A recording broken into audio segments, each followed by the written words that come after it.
Nitish Kumar jail जाएंगे। जो स्थिति बन रही है वह दिखा रहा है कि उनको जेल जाना पड़ सकता है। कैसे? आप भी सोच रहे होंगे कि आखिर मैं यह कह क्या रहा हूं, तो समझिए इस पूरे चक्रव्यूह को। नमस्कार, मैं हूं राकेश कुमार। आप देख रहे हैं मत अभिमत। आज से अब मत अभिमत पर एक विशेष कार्यक्रम प्रारंभ कर रहे हैं, मंथन। जी हाँ, राजनीतिक और सामाजिक क्षेत्र में जो घटनाक्रम होगा उस घटना पर हम मंथन करेंगे कि उसका क्या हश्र होने वाला है और उसका क्या असर समाज पर, देश पर पड़ने वाला है। तो मैं कह रहा था कि नीतीश कुमार जेल जाएंगे। देखिए, इस बार जो चुनाव में जनादेश मिला है वह टूट भांग वाला है, जिसको अंग्रेजी में हम कह सकते हैं कि फ्रैक्चर्ड जनादेश मिला है। इस बार भाजपा 240 पर है, लेकिन सत्ता से दूर। बावजूद इसके एनडीए जादुई आंकड़े को पार कर चुकी है और सत्ता में आ सकती है। यह इस बात पर निर्भर करता है कि एनडीए के घटक दल मोदी जी का समर्थन करते हैं या नहीं। कल एनडीए की बैठक में घटक दलों से समर्थन पत्र भी ले लिया गया है। वहीं इंडिया गठबंधन सत्ता से दूर है, लेकिन सत्ता में जाने की चाहत है और दूसरे दलों का साथ ढूंढ रही है, खोज रही है। लेकिन ये तो स्पष्ट है कि सरकार गठबंधन की होगी। लेकिन आज मंथन इस बात की करेंगे कि अपने शर्तों पर काम करने वाले माननीय नरेंद्र मोदी क्या गठबंधन की सरकार में अन्य सहयोगी दलों की राय या आपत्तियों को स्वीकार करेंगे। कल एनडीए के घटक दल की बैठक प्रधानमंत्री नरेंद्र मोदी जी के निवास पर हुई। मोदी जी राष्ट्रपति को इस्तीफा देने के बाद वापस आए और उन्होंने बैठक में भाग लिया। दो बड़े घटक दल एनडीए के जो हैं, नीतीश कुमार और चंद्रबाबू नायडू, इनके सहयोग से भाजपा एनडीए की सरकार बनाएगी। समर्थन भी दोनों नेताओं ने दे दिया है। लेकिन जो बातें आ रही हैं कि दोनों ने ही कुछ शर्तें मोदी जी के समक्ष रखी हैं, वहीं इंडिया ने उस शर्तों को पहले ही मान लिया है और दोनों नेताओं को सहयोग करने के लिए आमंत्रित किया है। खबरें आ रही हैं कि नरेंद्र मोदी जी के सामने चंद्रबाबू नायडू ने आंध्र प्रदेश को स्पेशल स्टेटस देने, स्पीकर के पद सहित कुछ अन्य महत्वपूर्ण विभागों की मांग कर दी है। नायडू विधानसभा चुनाव में भी बड़ी जीत हासिल किए हैं और इसका मतलब है कि वो मुख्यमंत्री बनेंगे। इधर नीतीश कुमार उप प्रधानमंत्री, मतलब डिप्टी प्राइम मिनिस्टर बनने की बात, उनकी चर्चा चल रही है। नीतीश कुमार ने साथ में ही कई अन्य मंत्रालयों की बात की है, जिसमें गृह मंत्रालय की बात की जा रही है, वित्त मंत्रालय और उनका जो पुराना रेल मंत्रालय है उसकी भी चर्चाएं आ रही हैं। इतना ही नहीं, छोटे छोटे दल भी अपना डिमांड रख रहे हैं, अपनी मांग रख रहे हैं। 7 सीट लेकर एकनाथ शिंदे हैं एक तरफ, तो दूसरी तरफ चिराग पासवान का अपना कुनबा है।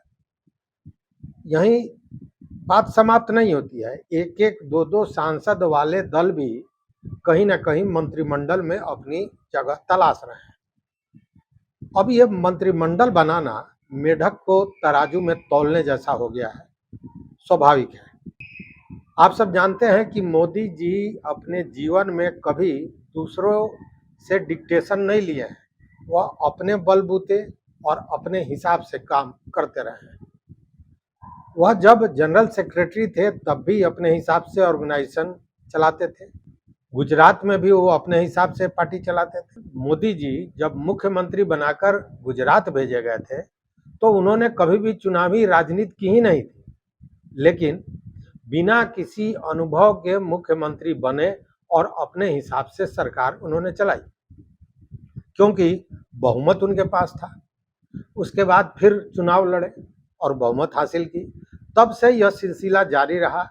वह जब भी चुनाव लड़े हैं उन्हें बहुमत प्राप्त हुआ है।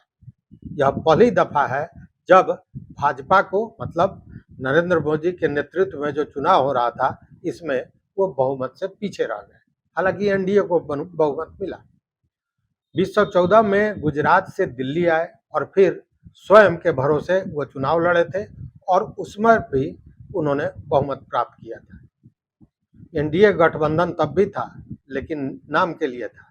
मोदी जी ने जो दिया उसे लेना पड़ा, या फिर शांत बैठने के अलावे कोई चारा इन छोटे घटक दलों के पास था भी नहीं।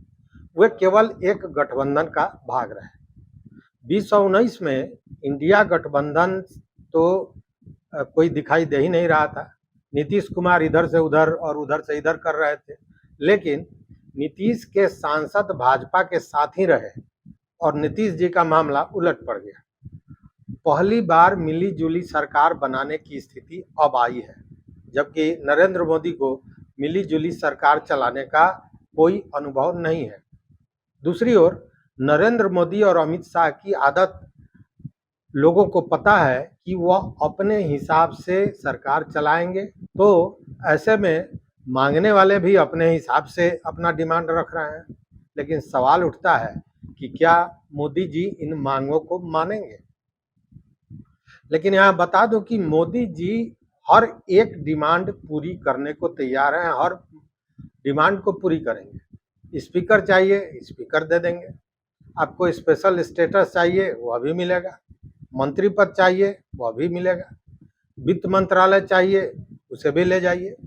मतलब जो भी मांग है सब दिया जाएगा। इतना ही नहीं, खबर है कि उन्होंने चंद्रबाबू नायडू से तो ट्रांसपोर्ट मंत्रालय भी लेने को कहा है, ताकि वो गडकरी जी को, जो शुरू से ही कील की तरह चुभ रहे हैं, उनको निपटा सके।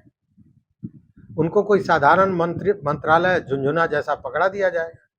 नरेंद्र मोदी और अमित शाह को जो जानते हैं, उनके लिए यह पचा पाना मुश्किल है कि मोदी जी इतना झुककर बात कैसे मानेंगे और क्यों मानेंगे। आखिर इसके पीछे क्या रणनीति है, क्या योजना है, जो मोदी जी और अमित शाह सबकी डिमांड मांगने को तैयार हो गए हैं। लेकिन सरकार हर हाल में उन्हें बनानी है और इसी जुगत में वो लगे हैं। और ये सारा जो समझौता हो रहा है, जो डिमांड मानी जा रही है, उसके पीछे भी कहीं ना कहीं यही बात है। तो सवाल उठता है कि क्या यह सत्ता में रहने के लिए है? क्या सत्ता का इतना ज़्यादा लालच है? जबकि वो जानते हैं कि मिली जुली सरकार जब होगी तो उनके हाथ भी बंधे होंगे। हो सकता है जो बड़े फैसले लेना चाहते हो नहीं ले पाए। बहुत सारी चीज़ें जो अब तक कर पा रहे थे वो नहीं कर पाए। अब केवल उनकी हिस्सेदारी ही नहीं होगी, कई उसके हिस्सेदार होंगे। कई मंत्रालय ऐसे होंगे जहां अडानी तक की भी नहीं चलेगी। चाह कर भी वो बड़े उद्योगपतियों को, जिनका समर्थन और सहयोग करते रहे हैं, कुछ नहीं उनके लिए कर पाएंगे। अब प्रश्न उठता है कि यह सब जानते समझते आखिर क्यों मोदी जी और अमित शाह सब बर्दाश्त कर रहे हैं? जवाब है जी, जवाब है। मोदी जी का प्लान परफेक्ट। उन्हें केवल और केवल 3-4 महीने का समय चाहिए, उसके बाद सारी चीजें ठीक हो जाएंगी। एक बार उन्होंने शपथ ले ली और 3-4 माह तक सरकार चल गई, उसके बाद सारी चीजें स्वतः दुरुस्त हो जाएंगी, सारे रास्ते खुल जाएंगे और वे अपना 272 का जो जादुई आंकड़ा है वह भी संभवतः पूरा कर लेंगे। एन केन प्रकार किसी भी तरह यह आंकड़ा पूरा किया जाएगा, वह भी इस तरह से कि लोग पार्टी में सम्मिलित हो जाएं। छोटी छोटी पार्टियों को अपने साथ मिला लिया जाएगा। यह करके यदि उन्होंने अपना नंबर 272 कर लिया, तब असली अंदाज में वो दिखाई देंगे। मतलब मोदी जी और अमित शाह। भाजपाई भी कहते हैं कि मोदी जी शेर हैं। ऐसे में शेर अगर किसी के सामने झुका हुआ है तो वह मजबूरी होगी। शेर की यह फितरत नहीं हो सकती। जिस दिन वह अपने 272 के आंकड़े को पूरा कर लेंगे, उसी दिन मोदी जी और अमित शाह दिखाएंगे कि वह क्या है। आज ब्लैकमेल कर रहे ये तमाम दल जो मंत्रालय मांग रहे हैं, जो उनको मंत्रालय मिला होगा, ये सारे मंत्रालय बदले जाएंगे, हटाए जाएंगे नए मिनिस्टर आएंगे और उसके बाद ये जो घटक दल हैं जो आज ब्लैकमेल करके तमाम मांगों को रख रहे हैं, वो चिल्लाते रहेंगे कि हम अपना समर्थन वापस ले लेंगे, समर्थन वापस ले लेंगे, लेकिन वो बेअसर होगा, क्योंकि तब तक मोदी जी के पास ये जादुई आंकड़ा जो है वो पूरा हो गया होगा। अब इसमें स्पीकर का रोल बहुत बड़ा होता है।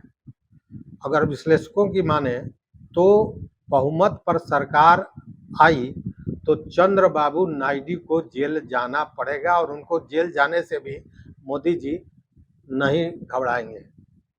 नीतीश जी को भी जेल में डालने में कोई संकोच नहीं होगा, क्योंकि मोदी जी और अमित शाह किसी की सुनने की आदि न रहे हैं न हैं।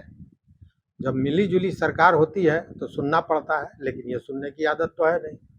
बहुत लोग सवाल भी पूछते हैं, फिर ऐसा क्या है कि सत्ता में रहना ही उनकी मजबूरी है? विपक्ष में रहकर भी वो अपनी ताकत दिखा सकते हैं, अपना तेवर दिखा सकते हैं, लेकिन विपक्ष में नहीं रहेंगे, उनको अपनी सरकार चाहिए। इसका मंथन करने के बाद जो बातें सामने आती है वो चौंकाने वाली है, क्योंकि अगर किसी तरह इंडिया अलायंस की सरकार बन जाती है तो वह सरकार भी वही करेगी जो भाजपा करती आ रही है। इंडिया गठबंधन को अगर सरकार बनाने का चांस मिला तो एक सप्ताह के अंदर 2014 से 2024 तक किए गए जो तथाकथित भ्रष्टाचार हैं उसके फाइलें उसकी खुल जाएंगी। इंडिया अलायंस सरकार में आते ही वो सभी जिनको भाजपा की एजेंसियों ने डराकर धमकाकर प्रताड़ित किया है वो मुखर हो जाएंगे और विरोध में भी खड़े हो जाएंगे। जो साथ होने का दम भर रहे थे वो सामने खड़े होंगे विरोधी बनकर, और वैसे सारे लोग एक्सपोज होंगे। इलेक्ट्रल बॉन्ड की भी फाइलें खुलेंगी और इंडिया अलायंस की सरकार भी वही रास्ता अपनाएगी जो एनडीए की सरकार ने अपनाया था 2014 से 2024 तक। पहले किसी को जेल में डालो, फिर उसको सरकारी गवाह बना लो, फिर जिसको चाहो उसका नाम डलवा दो, जिनको निपटाना है उन सारे लोगों का नाम सरकारी गवाह बना के डाल दो। मोदी जी को तो पहले बीजेपी के सांसदों की बैठक बुलाकर नेता चुनने की प्रक्रिया पूरी करनी होगी। भाजपा में भीतर खाने जो असंतोष की बात आ रही है, आपसी द्वंद्व की बात आ रही है, तो उसमें एक सवाल उठता है कि क्या ये जो 240 सांसद हैं इसमें से कोई विरोध का स्वर नहीं निकलेगा? और यदि 240 में बहुत सारे विरोध स्वर निकले तो फिर पार्टी में क्या नेता चुनने के लिए चुनाव होगा? खबर तो यह भी है कि जितने भी लोग नाराज हैं वो इकट्ठे हो रहे हैं और यह चिंता का विषय है। लेकिन यह भाजपा के अंदर की बात है, लेकिन एनडीए के घटक दलों की मांग मजबूरी का लाभ उठाने जैसा है।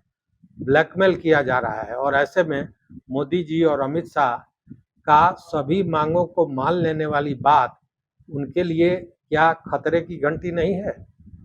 और आने वाले समय में मिशन परफेक्ट पूरा होते ही क्या ये बड़े जो चेहरे नजर आ रहे हैं वो जेल के पीछे नजर नहीं आएंगे? तो मंथन में आज इतना ही। आप भी इस पर कमेंट कीजिए कि जो बातें आज मंथन में हमने कही उससे आप कितना इत्तेफाक रखते हैं। ये जो अपनी शर्तों पे मोदी जी के साथ जुड़ने की बात हो रही है, क्या मोदी जी जब अपने बलबूते आ जाएंगे तो क्या इन लोगों को ऐसे ही जाने देंगे? हमारे कमेंट बॉक्स में आकर जरूर हमें बताइएगा, और भी जो मुद्दे होंगे उस पर हम मंथन करेंगे। तो इस वीडियो में बस इतना ही। चैनल पर नए हो तो निश्चित रूप से सब्सक्राइब कीजिए, लाइक कीजिए, दोस्तों के साथ शेयर कीजिए और अपना विचार जरूर दीजिए। बहुत बहुत धन्यवाद, कोटिशः आभार।